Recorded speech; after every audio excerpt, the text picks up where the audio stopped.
안녕하세요 여러분.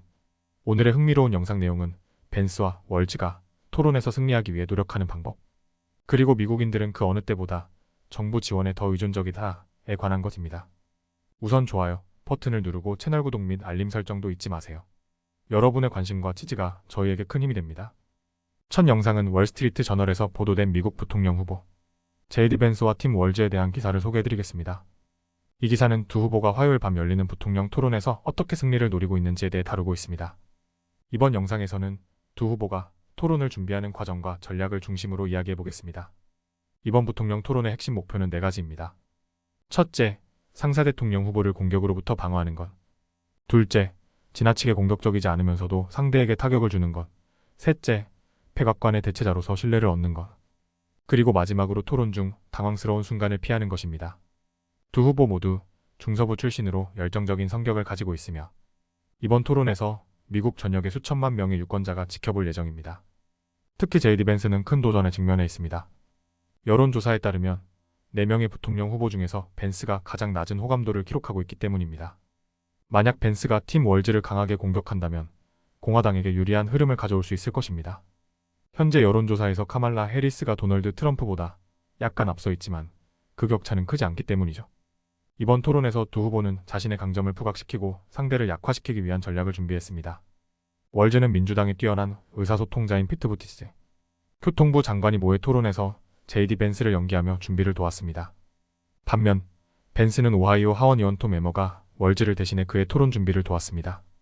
제이디 벤스는 주로 신시내티에서 아내와 함께 토론 준비를 진행했고 월즈는 미시간에서 토론 캠프에 참석했습니다. 각 후보는 자신의 스타일에 맞는 전략을 세워 토론에 나설 준비를 마쳤습니다. 벤스와 월즈는 매우 다른 배경을 가지고 있습니다. 제이디 벤스는 예일 로스쿨을 졸업한 후 벤처 캐피털에서 일하며 베스트셀러 작가로도 이름을 알렸습니다.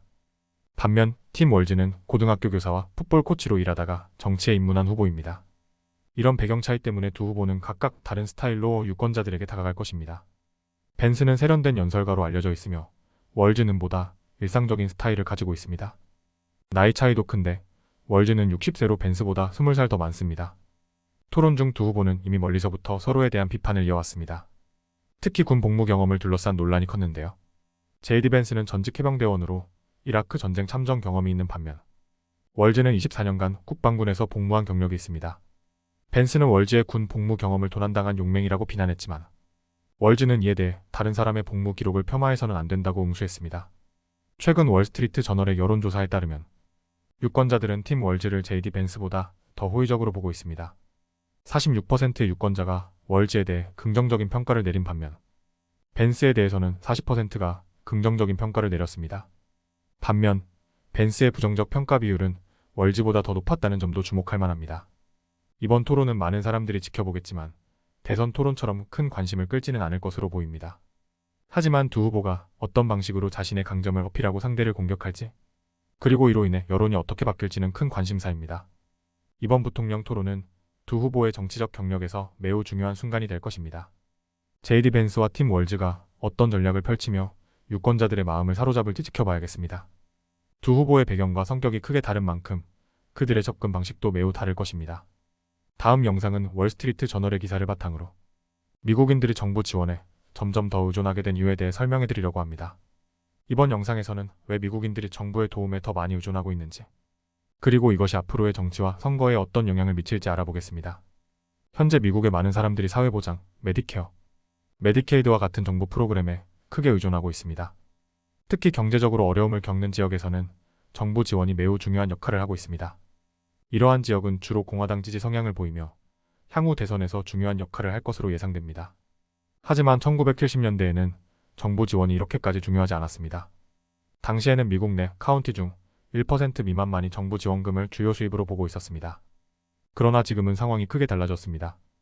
2022년 기준으로 미국 카운티의 절반 이상이 소득의 25% 이상을 정부 지원에서 얻고 있습니다. 이렇게 정부 지원 의존도가 높아진 데에는 몇 가지 주요 이유가 있습니다. 첫째, 인구 고령화입니다. 미국인의 의료비가 증가하면서 더 많은 노인들이 정부의 메디케어와 같은 의료 지원 프로그램에 의존하게 되었습니다. 둘째, 많은 지역에서 경제적 쇠퇴가 일어나면서 정부 지원의 중요성이 커졌습니다. 특히 제조업이 사라진 지역에서는 정부 자금이 개인 소득에서 차지하는 비중이 크게 증가했습니다. 정부는 이러한 프로그램을 유지하기 위해 막대한 자금을 지출하고 있으며 그중 약 70%는 연방정부에서 부담하고 있습니다. 주요 지원 프로그램에는 실업보험, 식료품 쿠폰, 근로소득세 공제 등이 포함되며 코로나19로 인한 특별지원금도 이에 해당합니다. 이러한 정부 지출은 단순히 경제적 문제를 넘어서 정치에도 큰 영향을 미치고 있습니다. 특히 공화당 지지 성향을 보이는 지역에서 정부 지원에 대한 의존도가 높아지고 있습니다. 2020년 대선에서도 도널드 트럼프 전 대통령은 이러한 지역에서 큰 지지를 얻었으며 이는 그가 사회보장과 의료보험을 보호하겠다고 약속했기 때문입니다. 반면 이번 대선에서도 후보들이 정부 지출을 줄이겠다는 계획을 제시하지 않고 오히려 지출 확대를 제안하고 있습니다. 카말라 해리스 민주당 후보는 저소득층을 위한 근로소득세 공제를 확대하고 트럼프는 사회보장 혜택에 대한 세금을 없애겠다는 공약을 내세우고 있습니다. 정부 지원에 의존하는 카운티들은 주로 대선에서 스윙 스테이트로 불리는 주요주에 위치해 있습니다. 미시간, 조지아, 노스캐롤라이나와 같은 주에서는 인구의 70%가 정부 지원에 크게 의존하고 있습니다.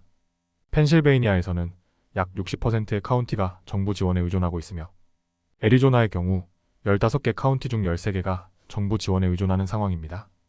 이러한 지역에서는 선거에서 정부의 복지 정책이 중요한 이슈로 떠오를 것입니다.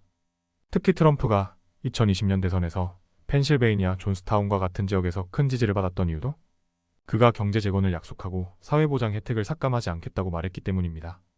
미국 인구의 고령화는 정부 지출의 또 다른 주요 요인입니다. 현재 미국인의 17%가 65세 이상이며 이는 1970년대에 비해 크게 증가한 수치입니다.